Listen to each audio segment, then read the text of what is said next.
whatever. Welcome back to another unprepared episode of Pure Scribble, episode 4.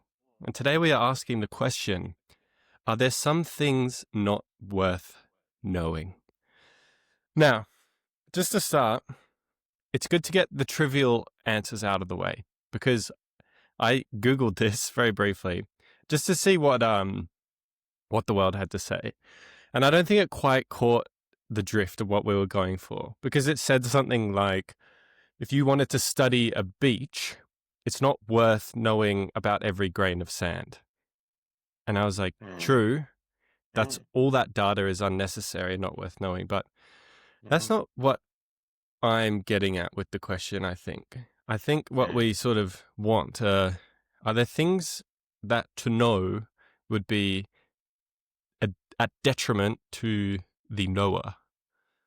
mm. And is at what point can curiosity take you to an undesirable state? Yes. Now, um, have you got any ideas of what what you deem to be undesirable? What I deem to be forbidden truths. Well, I think it's first worth distinguishing between um the types of knowledge. Like as I see it, there's two main, like we should set up uh a difference between sort of external truths and internal truths. Um Yeah, and also I think what that point you said, forbidden truths. I think that's an element of what we'll talk about, but it's not the whole, um, the entirety of the answers are necessarily yeah. forbidden truths. But I think that'll be an interesting topic to talk about. Yeah. But sorry, continue. No, just, well, I mean, okay, well, instinctively, I like to think that there should be no limit. There should be nothing that should be left sort of undiscovered about the self, about yourself. So I guess I would categorize that as sort of uh internal self knowledge Yeah, or whatever. For yeah. me, I mean, that's quite obvious. But I mean that is an interesting area still that we could go well, into. I think let's start with that because I think that's interesting as well. And I would agree, but I also think it kind of depends how you approach knowledge of the self because Yeah, introspection by itself isn't inherently good. Or let me reword that. yeah, Introspection, I think, is a good thing, but it can lead to undesirable outcomes if not practiced correctly. And so I think just say something like overthinking or overanalyzing yourself or getting too caught up in things like personal identity, over rationalizing. mm, This is when um, too much introspection can be a bad thing. Now, I know that there's yes, correlation, and I'll clarify this in a second, but there's correlation between introspective people and people with depression. hmm, But from what I've read, introspection does not cause depression. Typically, people who have depression use introspection and intellectualization and forms of rationalization to justify their own depression. And that is why we mm, see a correlation between the two. But mm. nonetheless, why is it that sort of learning the deep, dark depths of ourselves, like it's frightening, right? And sometimes can be hard. I mean, on paper, it shouldn't sound like it should be a problem. Like, surely we know everything about ourselves from the start, and yet we don't, right? That Mm. in itself to me is always so strange. But how learning things can be so damaging. Yeah. But I think damaging in the short term, but always beneficial in the long Mm, term. I think that's yeah. why people shy away from introspection and the pursuit of self-knowledge is because it reveals ugly sides to the self, to the psyche, sometimes, or a Mm. lot of the time, initially. But Yeah, it's it's a only lot through easier sort of. yeah. So I was just saying, it's a lot easier sort of living the fantasy life, Mm, that not just like we construct as a culture, but for ourselves as well. You know, you tell yourself that you are these things. And I guess when you mm. sort of deconstruct everything, you realize like who you are and what you are is kind of more or less held together by sticky tape rather than sort of a solidly built building, right? But okay, I mean, but here's a good question. Well, what about the take the scenario of a happy but sort of ignorant man, someone who is perfectly content, not knowing anything about himself, who's going along blissfully and knows that if he sort of digs a little bit deeper, he will find problems, but he's happy as he is, and he doesn't want to risk sort of compromising the nice setup that he has. Um, what would you say to him or her? I would say that, like, I guess I'd ask how deep is that happiness? Because Mm, happiness in itself isn't so easy to define. But, blissful ignorance, I think there is a degree of happiness you do get from that. But I don't think it can truly match the kind of happiness when you have gone to the dark depths of yourself and then come out the other side. And almost like mm, what we talked about last week about good and bad, good and evil, or just say good and bad is like they need each other to exist. And so mm, someone who remains blissfully ignorant and uh, they're limiting sort of the potential bads in their life, but I think as a result mm. end up hindering the potential good in their life. And so Yeah, while they yeah, might be on a happier side of their spectrum is probably quite small and relatively unhappy, maybe. yeah. Again, it depends how you define happiness. Because for me, I know that my happiness is actually kind of contingent uh, on introspection and knowledge and self-knowledge. I Mm, personally couldn't be happy without that. Um, mm. but I don't know. Like, I don't know if that's necessarily everyone is like that.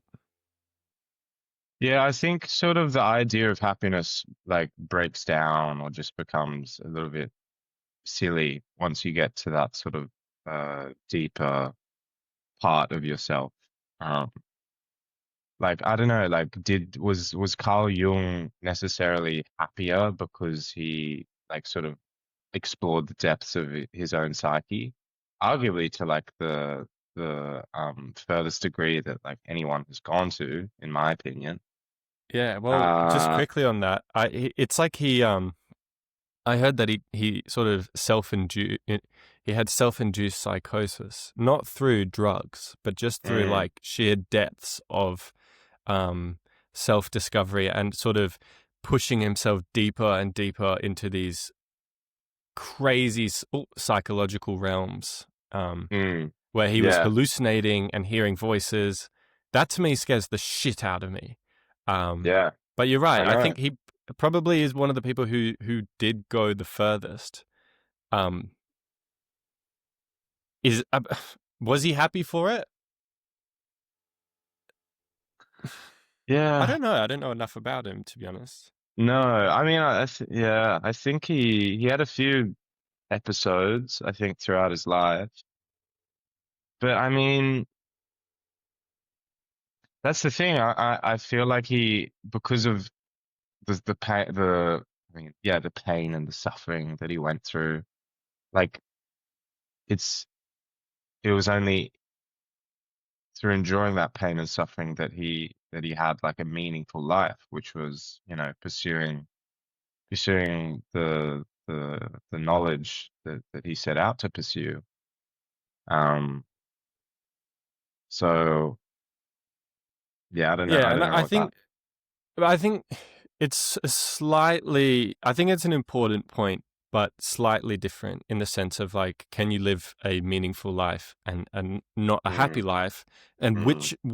what's more valuable, a meaningful life or an unhappy or a happy life? Um, I don't Okay, think well we should then, delve too. I think this is like a whole podcast episode in and of itself. But I mm, think they overlap in this sense of like when, well, I guess like when meaning, and we can tie knowledge into that, is at the detriment to happiness. How do you approach that? Is it necessarily the good thing, the right thing to seek out meaning and knowledge over happiness? Because yeah, sometimes I think especially from just say you and I who are, we like to think a lot about the world, and having knowledge and being intellectual and thinking and philosophical is important to us. But I mm, really think sometimes I'd rather be happy than be great, if that mm, makes sense. Just sometimes this idea of living a yeah. meaningful life or a great life or whatever can at times feel like a bigger illusion than the happiness that you live by. Because at least the happiness, I don't know, it maybe they're both illusions, but at least one offers you a more pleasant experience of life. I don't know. These are questions that I'm constantly like grappling with. Yeah. I just, I think, yeah, a question that's popped into my head now is, can you live a meaningful life, not a happy life, but a meaningful life without some degree of self-knowledge? Like, is I think, honestly, I don't think I've ever really looked at it like this before, but Mm. now I'm seeing like a pretty strong correlation. Yeah, Um, I'd agree with that. Because I think you can have people that, from the outside look like they're living a meaningful life, but I don't think you can be aware of you. I think for the meaning to mean anything right to you, you have to have that degree of self-awareness and mm, self-consciousness. yeah. I believe. I almost feel like living a meaningful life, a life filled with passion and doing good for yourself and others doesn't mean much if you're sort of not really aware of its influence on you. But what I wonder, why is that? Like, why can't sort of a simple man just go along and follow his instincts and just follow what his sort of body and mind tells him and sort of potentially live under the illusion that he's having a meaningful life without actually knowing why, without knowing sort of the driving factors behind his behavior, which I guess is what I'm saying self-knowledge is. Because we haven't really explored the what of self-knowledge. Like what is actually to know yourself? Mm, Um, in my opinion, it's kind of knowing where your personal desires and drives come from at a mm, very sort of base level, knowing sort yeah, of the inner mechanics of how your uh you know soul works. Um, yeah. Almost like you could ask like, just say for myself, it's like I'm a curious person, but it not just taking that at face value, but saying like, okay, why do I like to learn? And maybe it mm, gives me a sense of like stability in my worldview. Maybe I feel more powerful knowing more than other people. Also, my mm, dad is a curious person. Maybe I'm like striving to, fulfill that role model figure in my life by like replicating him and the behavior I mm, learned from a young age. Like things like that, I would imagine is to me is what I think self knowledge is about. Um, yeah. and yeah, I guess it is interesting because why, especially for the positive things in our life, why should we deconstruct it? Why, just say, take I'll just speak on my own behalf, is my Mm, curiosity has only really brought me goodness in my life. So mm, why should I deconstruct it? Why should I break it apart and understand every little detail about it? Because it's almost mm. like it kills the magic, right? And then I start seeing myself as more of a machine than a human. Do you think? Yeah. Yeah. Wow. That's a really interesting point. Well, I think on the other side of that knowledge is kind of, I guess, a further knowledge or like a wisdom uh, in understanding that it doesn't matter that this you can break this thing down into arbitrary little parts, um, and yeah, compositions. Like it's still that doesn't mean that it has no meaning to you, and that it doesn't bring whatever it does into your life. Um, and that's also a form of knowledge, I think. Or is it just a form of self sort of soothing or self delusion? Is it like a sort of um, a knee-jerk reaction? Uh, I don't know. I mean, I guess that sort of leads us into whether you believe, whether you're sort of like a materialist or you have sort of more spiritual leanings, whether you believe that there is a soul or a spirit, or we're just sort of, a big sort of mash of ligaments and blood and bones and atoms and whatever.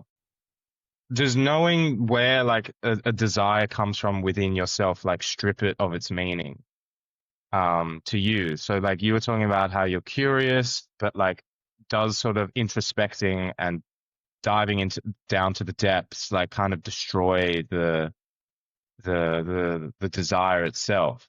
Um So does Mm. self-knowledge have a sort of like does it sort of yeah, like Destructive quality. yeah, destructive quality on the sort of unity of your identity or the cohesiveness of it. Um Mm.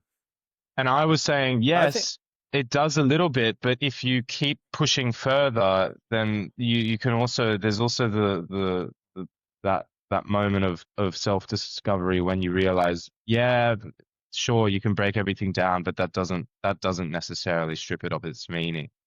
Like, you can take the holist stance, which is, the sum of the parts is greater than sorry, the whole is greater than the sum of its parts. Mm. So, but then, are you a materialist or more spiritual? Like if you believe that we're just sort of atoms put together and we're just sort of a biological evolved system, then yeah, you might find it harder to achieve that sort of wisdom as I was calling it. Mm. Um, I I think we've sort of invented that immaterial realm. Whether it exists beyond, well, I don't know whether it exists beyond us or not, but I think the fact mm, that we feel it is real brings it into reality. mm, So when look, I think going to these depths of who you are and what, sort of, I guess, understanding yourself in like a deterministic way of like what determined every aspect of you, it mm, can have like a destructive quality in a similar way where people almost find science can like ruin the magic of the world. mm, yeah, Because the mystery is interesting, and sometimes not knowing, you leave space for magic to mm, to be there, right? And then you learn that it's not magic; it's a really like complex algorithm, just say. But I guess your scope of meaning then has to shift because magic is meaningful and it's beautiful, and we kind of want the world to be magical. And then you kind of discover it's not magical, but it has a different sort of beauty, which I think is more important to take on because you're it's reaffirmed by the fact that it's real. And so mm, when you're looking at yourself and deconstructing parts about you, and understanding where all these things come from, while it might strip a bit of beauty away initially, the fact that, oh, I act like this because of my parents did this to me, or because I come from a culture that ... and then my culture's only like this because of these historical reasons when this nation invaded this one and then brought this Yeah. along because the king happened to have a lisp, or just Yeah. stupid Yeah. shit Yeah. like that, right? It always Yeah. ripples down. But I think when you go to like the crux of you, it's almost like there is something about you that I want to say, I don't want to use the word soul, but just take that example I gave. I don't want to just talk about this one, but it's just something I've thought about a lot recently. And so it's Mm. just easier for me to give example of is curiosity for myself. Yeah. It's like, sure, I I am curious because my dad's curious and there might be some things about that, right? But Mm. deep down, like I have been exposed to a lot of other things that I didn't become. So deep down, there was something that steered me in that direction. So even though I was given an external opportunity to become that, there was something deep down internal that sort of allowed it to come in, right? Mm. Um, Whereas other things, right, like rugby, which I was also exposed to growing up, but I didn't allow that to come into me.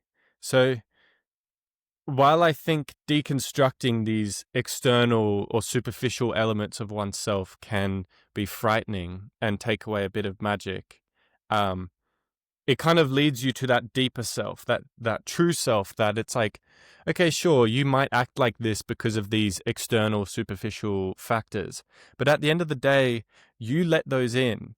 Deep down, something about you let those in. So there is this sort of core self that does have preference and uh, desire to want to be something and not be something else.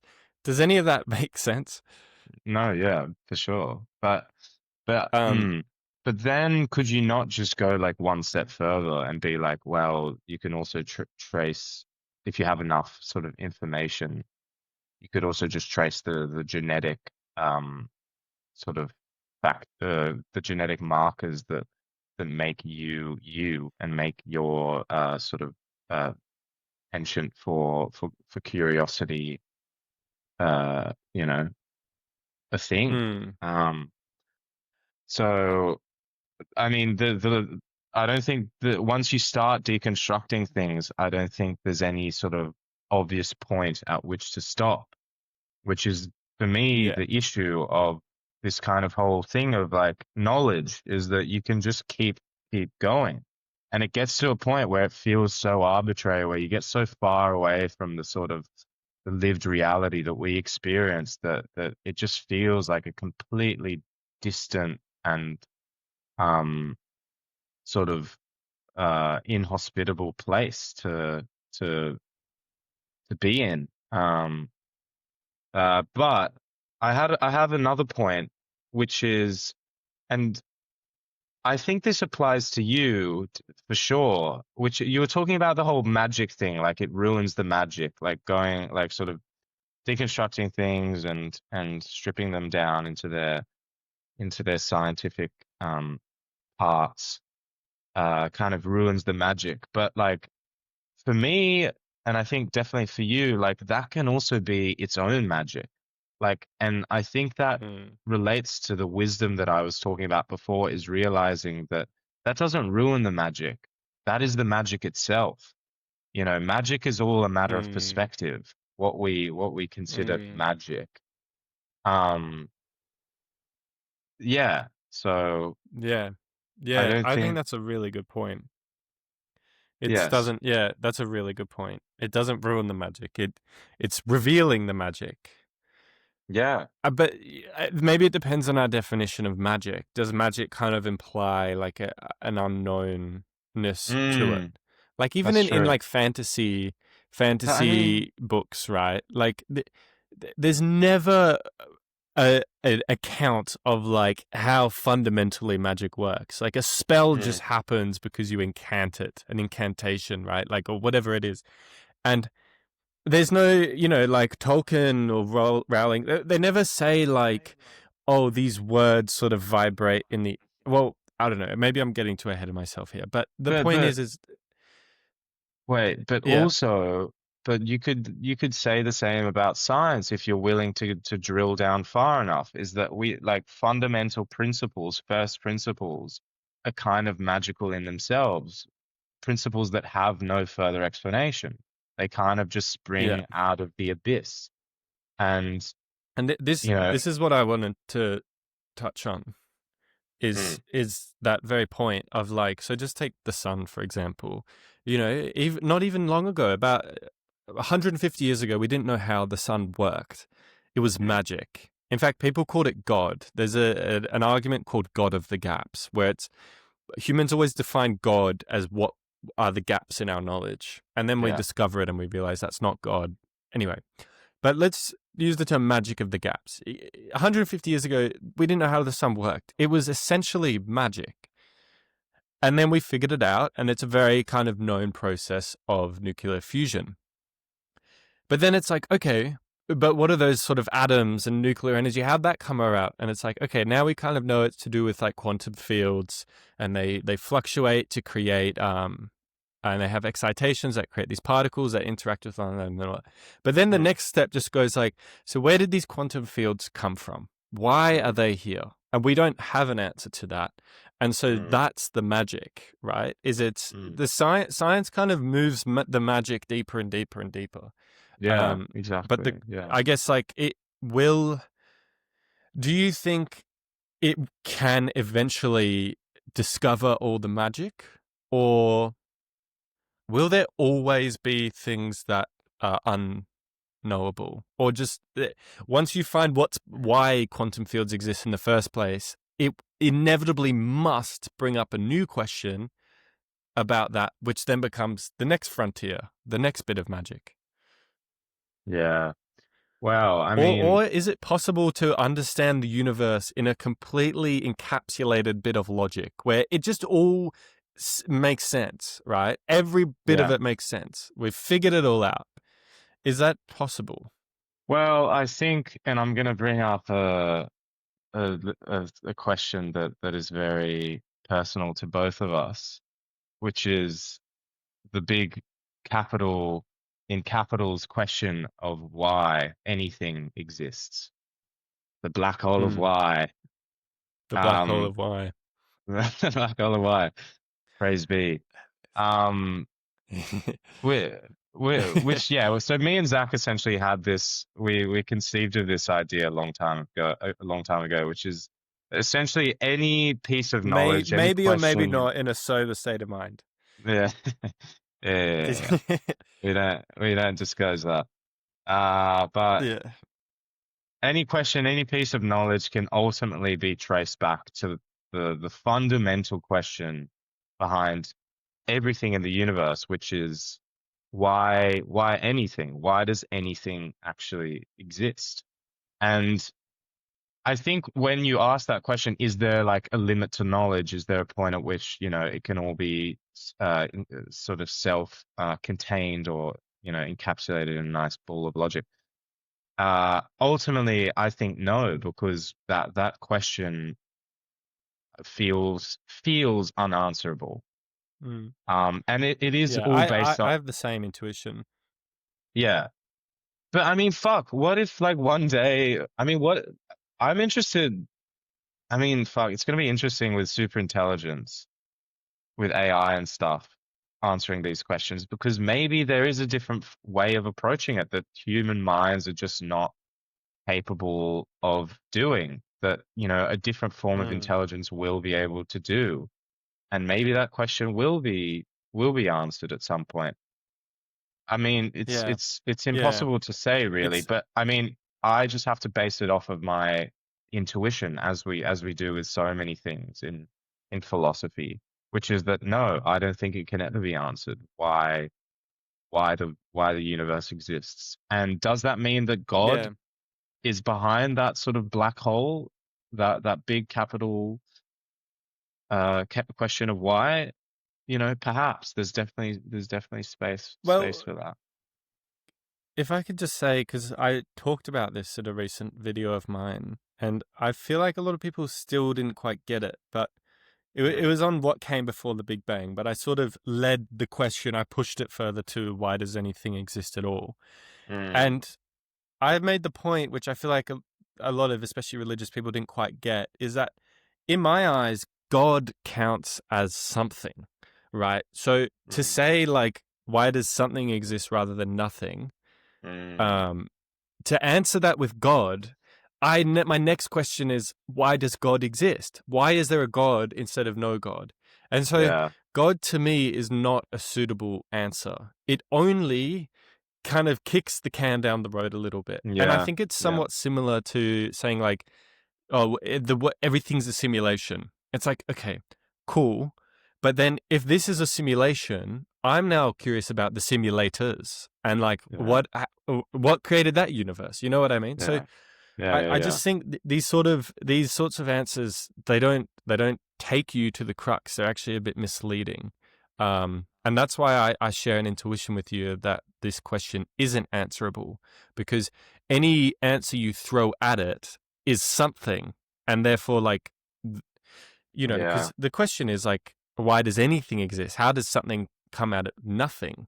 And if you try and answer the question with something, well, that's not the nothing, because you're trying to explain how the nothing turned into something. But Yeah. any answer is inherently has to be something. So almost like kind of laying out the logic of the question, it is unanswerable. But then is that a fundamental, like, feature of the universe, or is that a problem with human logic and the brain? But I think that what you're talking about is more in regard potentially to the what. Like like why is a fundamentally strange Yeah, question? Because it implies like I guess intention, like purpose. Yeah, why, yeah, and purpose. Like you could just say, oh, there was this thing before the Big Bang, like without how? getting Yeah, caught up. Yeah, the yeah, exactly. how So versus the how why. how how and why are often misinterpreted for each other, but why Mm, specifically? Science can't tell you why the sun is how it is. It tells you how it is, right?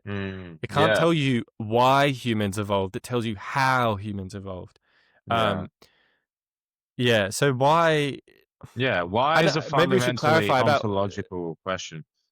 Yeah. Sorry, go on.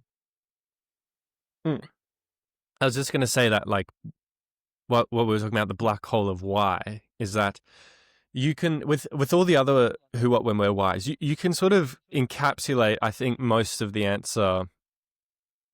You can sort of answer the question for the most part with how does something happen, right? Mm, I mm, guess you can keep pushing how as well, but why is different because we don't know if it really exists beyond us, if you know what I mean. And yeah, yeah. I think you can very quickly exhaust your whys to the fundamental why of why anything exists at all. And that, as we were saying, is unanswerable. Now, just to tie this back in, um, about this sort of question of why are we here, right? Mm, Would, if you could press a button or shake a little magic 8 ball, just say, and it's a mm. magic one. This one's actually magic, and it told you the actual reason why the universe exists. Would you want to know Wow, dude, that is so weird. Just quickly, I was literally about to ask you that question. Um, it? no, yeah. Shit. I was about to ask you, but I didn't have an I've answer caught you. myself. Yeah, fuck. Um, would I want to I've got a little know? twist I want to add on to Oh, it I later. feel like it would destroy my mind, but yeah, like Mm. I think curiosity would overcome me. Fuck it. Yeah, Yeah. kind of. That's tricky. Oh, I'm But literally like, thinking so about it right the now. answer definitely exists. In this hypothetical case, yeah. Ben, is it expressed to you in Maybe language? the answer is Yeah, as I said, it's very hypothetical. But just say See, you this is the gained the yeah. secret to the universe. Okay, so this is the thing, right? I have a few thoughts on this. If it was expressed to me in language, I would be okay with seeing it because I feel like the message wouldn't even get through to my mind. Like language isn't like a good enough vessel to like contain that sort of answer. Like it would just be some like sort of gobbledygook like sentence that I would have to read a million times and still never really get wrap my head around. But if it was like somehow like injected into my mind by some sort of, I don't know, weird process, then I would probably say no because What? I think that How would about this one? genuinely like scramble my mind completely. Say your Yeah, go on. soul just leaves your body and gets teleported to somewhere or something that you just see it. You can actually observe how it all works, right? And you're kind of peeping into reality from the outside, right? And you're like, oh my God, this is what's going on. And then But whoop, see, but do back you in. think like just visual? I don't think like visual sort of stimulus would be enough to like it's such a deep question. Like, how would that? Well, What when I would that say look observe, I like? don't mean, yeah. There's But too that's what I many, mean. there's too I many, it's think so it's hypothetical, it doesn't. yeah, no, but it's interesting because it leads to like the idea of like what would that answer actually look like? And to me, it would be like a deep. It would have nothing to do with like our external senses. It would be something like it would be completely like nestled at the deepest point of our consciousness. Like that's where the answer would Mm, spring from. And in my opinion, like mm, the answer would have to be like sort of injected in some sort of way. I don't know in what way, but you wouldn't be able to just sort of like look at it or read it or hear it. Like um, mm. it wouldn't be Well, penetrating enough. assuming that is the way, I am still unsure if I would want to know. Like, I feel like a lot of me feels it is very important to know, but Mm. it just feels like such a heavy burden just to be the only one to Yeah. know. And What if there was someone just else that knowing the knew? world as well, that people didn't believe you. Well, this is what I was gonna add on to it is, what if no one believed you when you came back and you said it? You know, it's Mm. like, imagine if you were kidnapped by aliens and they probed you and you came back and you just told it, and literally they just put you in a mental asylum. They just thought you Yeah. were mental. You're like, Well, it fucking and happened. this It leads would be back the to the worst. question of whether there are some things that are just better not to know for the sake of our own well-being. Yeah. Um, So I don't know. I think let there are some probably how some about more like yeah, go on. well, I was just gonna say, to slightly change the direction of that. Maybe let's just summarize that bit. So I'm uncertain. I think for the human race, I would want to know what is behind the whole universe. But for my own well-being, I think it would be quite damaging, especially being the only one to know. Um, Mhm. Yeah. would you feel the same? Because I was just gonna say that, Yes. like, what is detrimental to know is like another example of that could be, would you want to know every conversation that has happened behind your back about you? Oh yeah. Okay, that's a really good one. She That's a great. Yeah, that's a more like that's a nice sort of daily one that I think yeah, we haven't really been talking well, about. this is what I was trying to like say earlier. Is like, we were like 10 minutes in and already talking about the soul and the Yeah, yeah, I universe and know. God. And I was like, I just want to stick to like Yeah. Bring it fucking gossip back. and shit for a little bit. Yeah, Yeah. let's strip it Um, back to let's rise to the surface for some air. Um, yeah, well, fuck, what I want to know? Hmm. What like good and bad, right? There's no way of like selecting. yeah, just say all of it was just like before injected into your brain. every conversation that Yeah. has ever You been know had what? about you. Yeah, I would. I would. Fuck it. I'd be fucked. I think it would be really no, you'd be fine.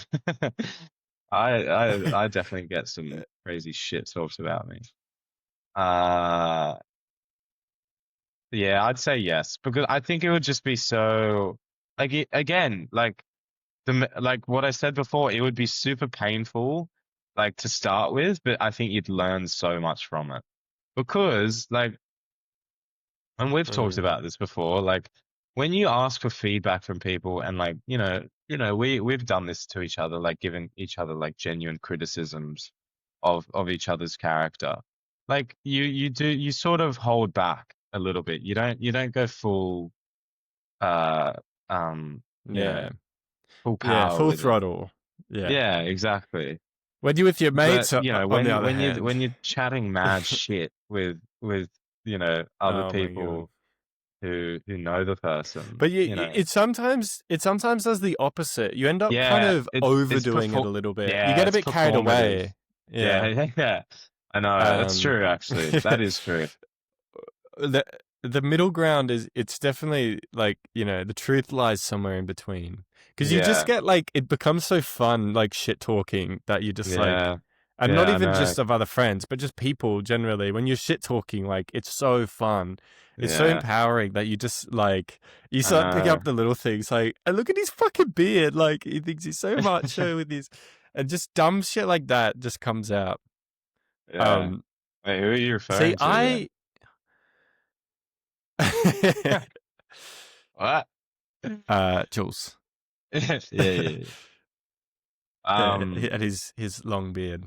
Yeah, his huge beard. He's What? definitely not listening to this. Yeah. I Um, wonder which of our friends are listening to this right now. This very sentence.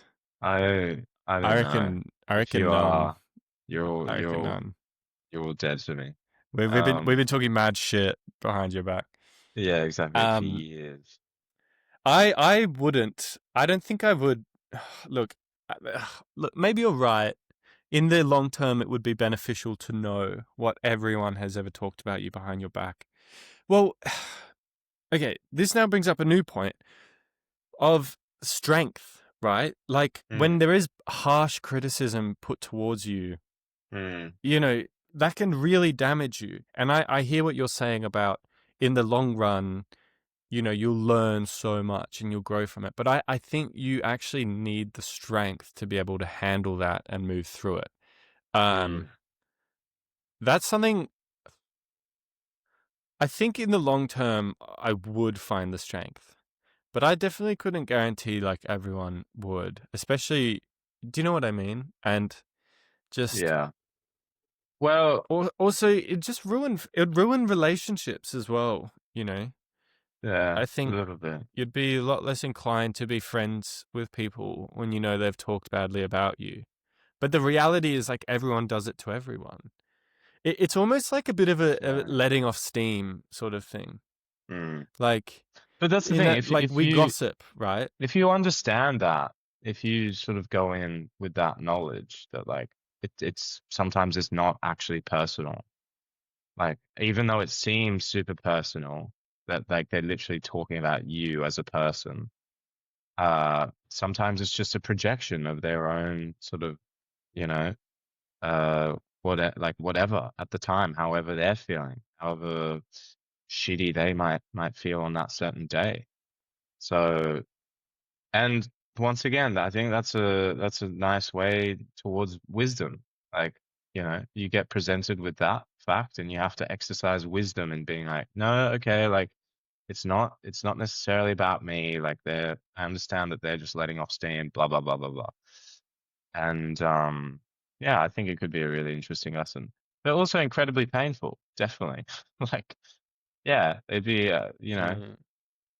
there'd probably be points Well, where like I'd feel very depressed about myself if I heard what everyone had to say. yeah, and that's why I kind of brought up the strength part is it's only worth it if you have the strength to bring yourself out of it. Let me Mm. ask another somewhat similar question, and then we can sort of summarize this. But Mm. imagine your girlfriend cheats on you and Uh, then breaks up with you the next day.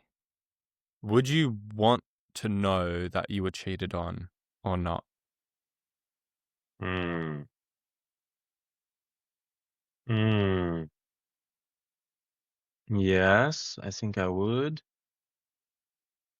but I don't know why. It's tricky. I think I would I think because by not I, knowing, you become disempowered, you know?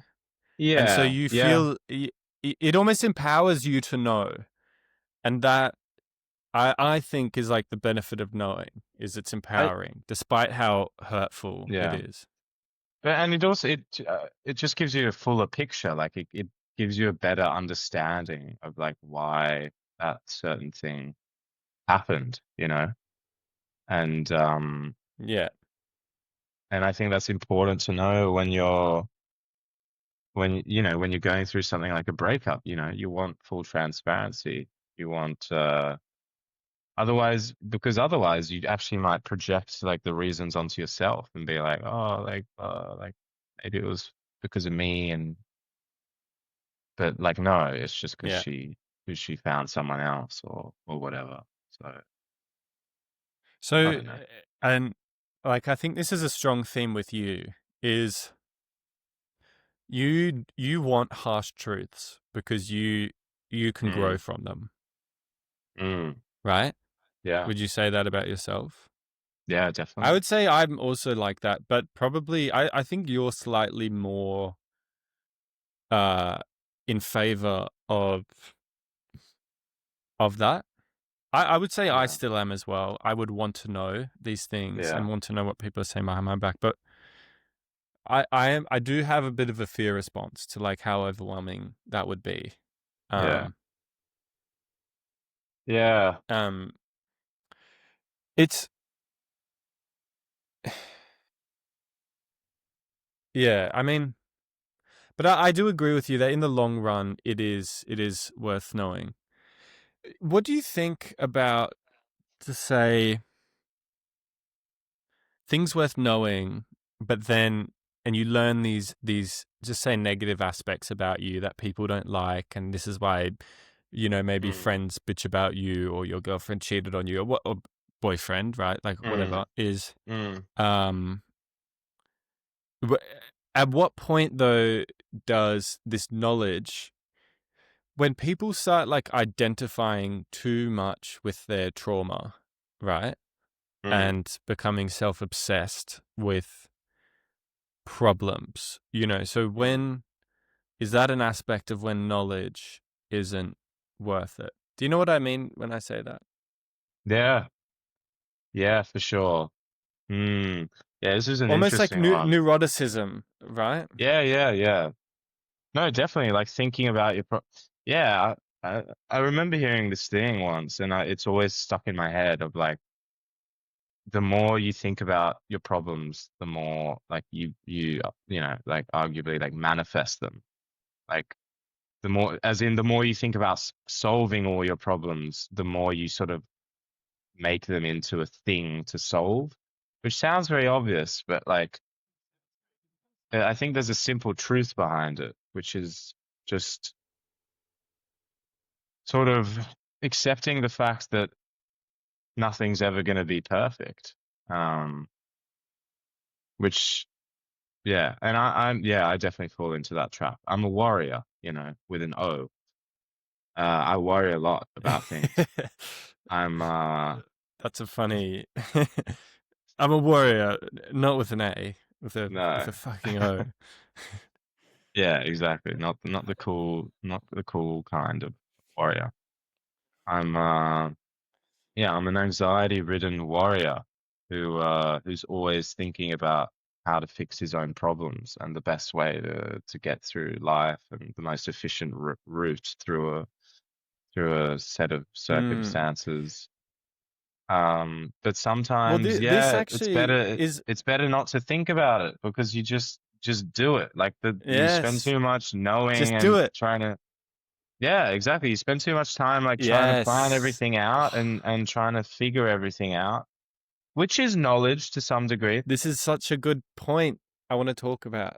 The Yeah, thinker's curse. This is it, right? yeah, Is exactly. when But you, it's like, but I guess it's not so much like the knowledge is harmful, but it's when you put too much weight or too much value on the knowledge, mm, right?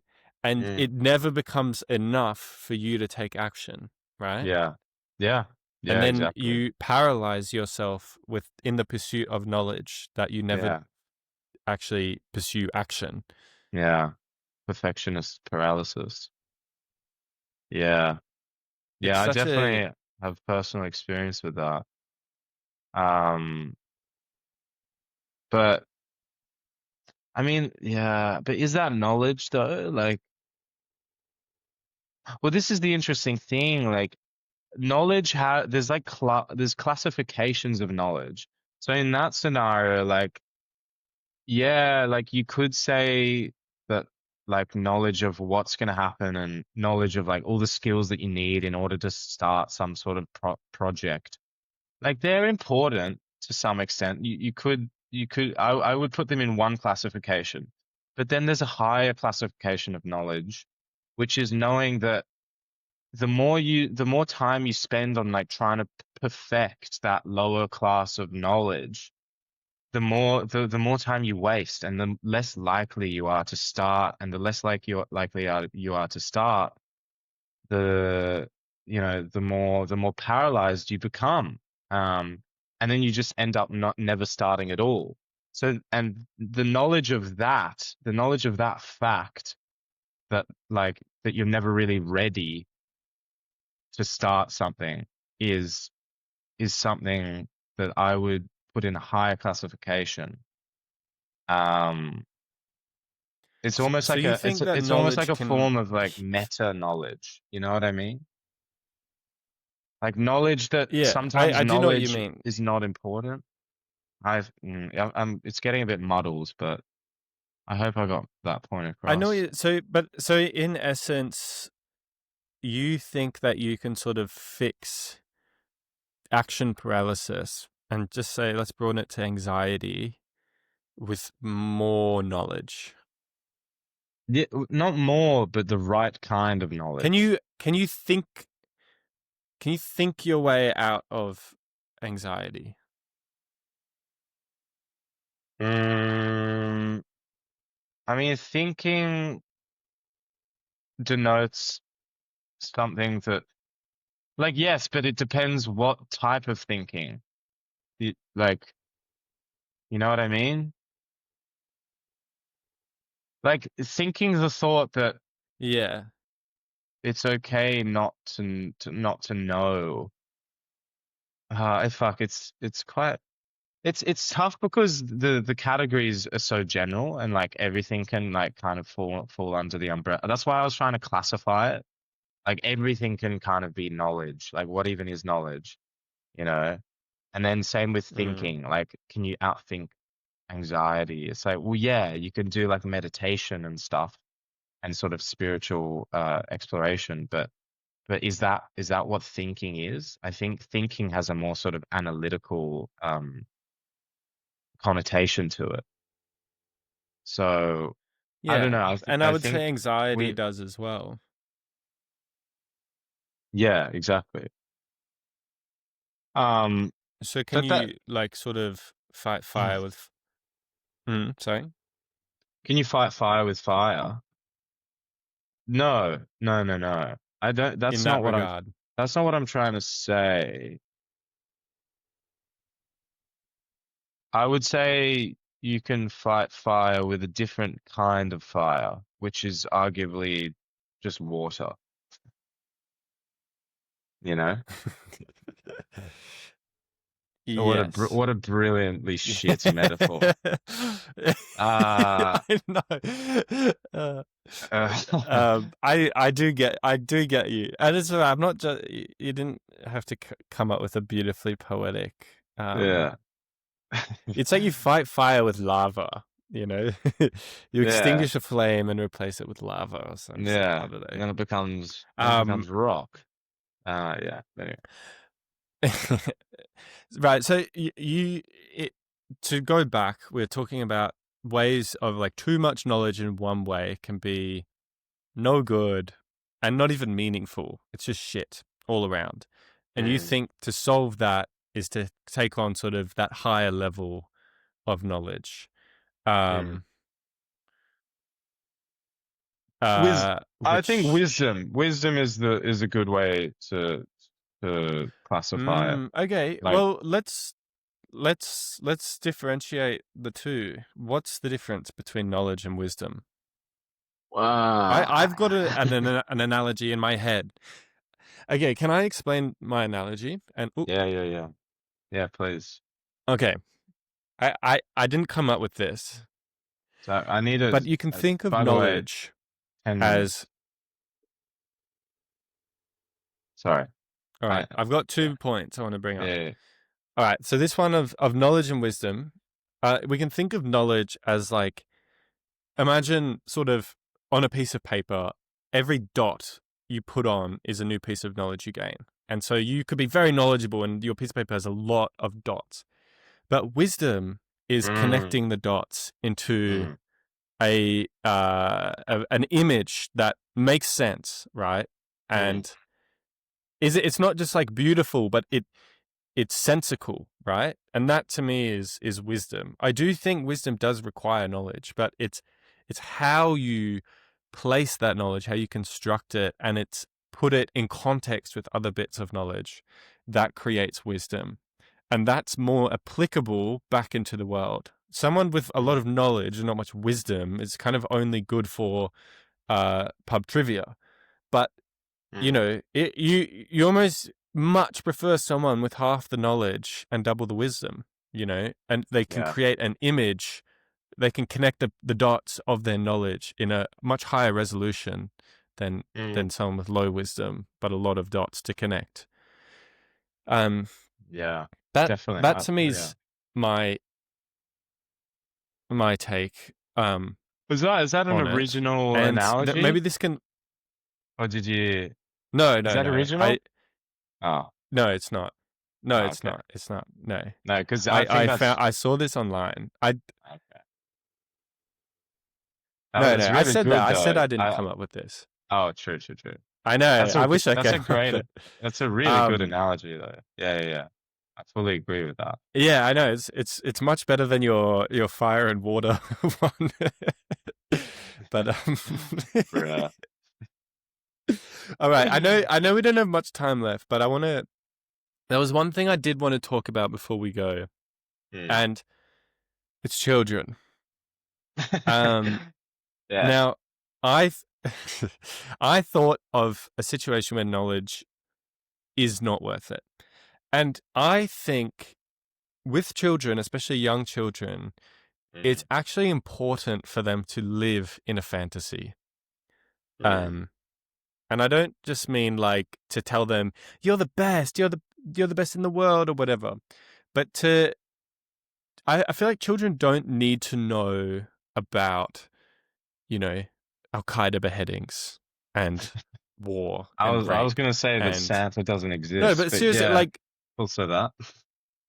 right, okay, no, but that's on the same topic, right? Is it's like Yeah.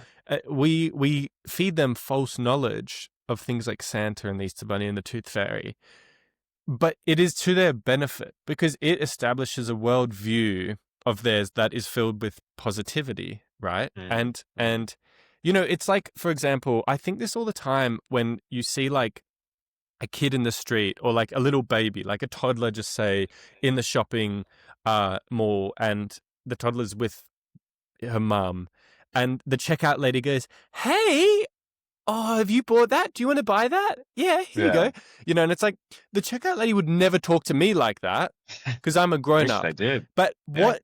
So it's fake, right? I wish they did, but they don't, right? Or you know, it's fake that interaction with the child, but they don't know that. They think it's real. And so by Mm, giving them fakeness, a fantasy of like, hey, we all treat each other like this, kind of tells them this is how beautiful and special the world is. And they'll grow up and they'll realize that this is just them being treated like a child, but I think they will take that with them. And so I think that's an example of where knowledge is not worth knowing, is specifically in the case of children, where Mm. I think it's important for them to live in a type of fantasy that tells them that the world is a lot happier than it actually is, right? It's like you don't want to give your child a cynical perspective, right? Cynicism's for adults. Do you know what I mean?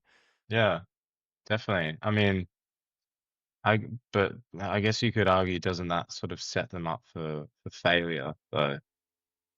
But No, I know that this seems like it, but I mm, don't think so. I think a natural child will grow up and they will come to these conclusions themselves. And my own experience when I found out Santa wasn't real, I don't think it's as disappointing as like it kind of sucked, but at the end of the day, all I wanted were just the presents, right? Like, yeah, yeah, yeah, um, yeah, yeah, and so as long as they kept coming, I was happy. It wasn't so much the knowledge, but like the outcome of that knowledge, and that didn't change after discovering Santa's not real.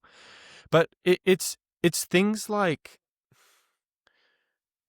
you know, just say young children who grow up with a dysfunctional family learn mm, from a young age to children and people who are exposed to trauma from a young age tend to mature at a lot younger age. This isn't just like anecdotal, like this is yeah, sort yeah, of an established idea in psychology, is that trauma being exposed to trauma will makes young people mature quicker. And that's not necessarily a good thing. And I'm not saying trauma is the same as knowledge, but trauma informs you of something. And I think that information that trauma gives you is what makes you grow up. Is because yeah, when if you're exposed to trauma, you realize like, oh my God, the world isn't safe. It's not happy. It's not fun. In fact, it's cruel and evil at times. And I think that is like what maturity is about, is sort of realizing these things about the world. But you don't want to mature too quickly, right? Maturation is a process, and it shouldn't just be come yeah, on too quickly. And so this is sort of what I wanted to talk about is this question. I think is specifically applicable to children, is that there's a lot of knowledge children shouldn't know about, yeah, specifically because they have to arrive there through maturity, right? And this yeah, is things like sex and drugs as well. yeah, yeah. No, definitely. I think but and so the takeaway of that is that some things are better left unknown until the right time, right? Mm, yeah, I yeah. guess where it gets interesting is, do like as soon as we turn 18, are we sort of ready? Are we all of us, is it like there's a sort of flick switch, and are we just suddenly ready to just like know everything? Like intuitively, that doesn't really make sense. Like No, we arguably keep developing no. until we die. So but but then again, like, are you supposed to protect an 18-year-old, like shelter them like we do a child? Like, no, not really. Like, I think at that point they're ready to know most things about the world. Well, I'd say that there's a point when they get, just say, to 18 or around that age, it's younger or later for some people, is that they develop a strong sense of personal identity and responsibility. And so Mm.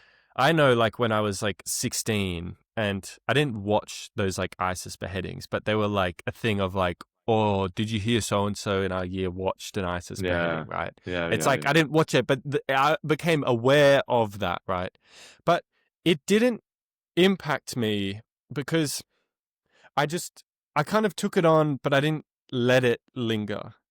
mm, Um, had mm, I sort of, and I think that that's like an element of I became old enough that I could let those things not really like affect me in that regard. But I think there is a difference though between there are still things that I am yet to learn about myself and other people. And mm, I like what you said about like it's when the time is right. Is I think that time can extend to the point we die. yeah, Um there yeah, are things that people learn about themselves too late, in their Mm, 60s or 70s. Well, I don't want to say mm, too late. It's never too late, but mm. it's at a point where they'll be like, fuck, I wish I knew that when I was younger, but I Yeah, didn't. But yeah, looking back on their life, it's like, well, you couldn't have, because all the yeah, events and circumstances in your life led you to where you are now, and that yeah, you cannot change. And you were meant to learn this at this point, and other people learn it quicker, and others don't. But I kind of like this idea, like, maturity is yeah, it's not defined by an age. It's correlated with age, but it's more correlated with experience, and experience is correlated with age. yeah. Um, Oh, yeah, definitely. but Wow, this is yeah, yeah, this is I do child think, child psychology and all this is almost like I feel like a whole separate topic that we could go into. yeah, Um, yeah. but Zaki, I need to go, unfortunately. So All right. Well, but lots of love, and turning on. lots of love. Our listeners are going up. Hey, I think we're about 350 followers on Instagram, which is good. Oh So, yeah, wow. um, Thanks, guys. the Pure Scribble gang is growing, which is Yeah, nice. stay Uh, tuned. Hopefully you like this episode. I know there'll be a few Yeah, people listening this far in, which is yeah, nice to know that we're not just yeah. talking into the abyss. Even if we are, though, Uh, don't matter. yeah, yeah. Only two people make it this far.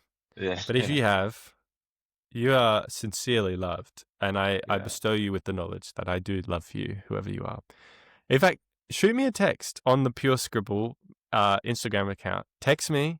I listened to the end of this episode, and I will respond to you. I'll just say, give you a thank you or whatever it is. Mm, yeah. This is a test to see if anyone actually does. Yeah, All right. zero messages. Um, all Yeah, right. yeah, yeah. This is gonna be quite. This is knowledge I don't actually want to know. But Yeah, yeah, anyway, yeah. All righty, Zach. do I really want to know that zero people have listened this far? All right. Farewell. For a bit of knowledge.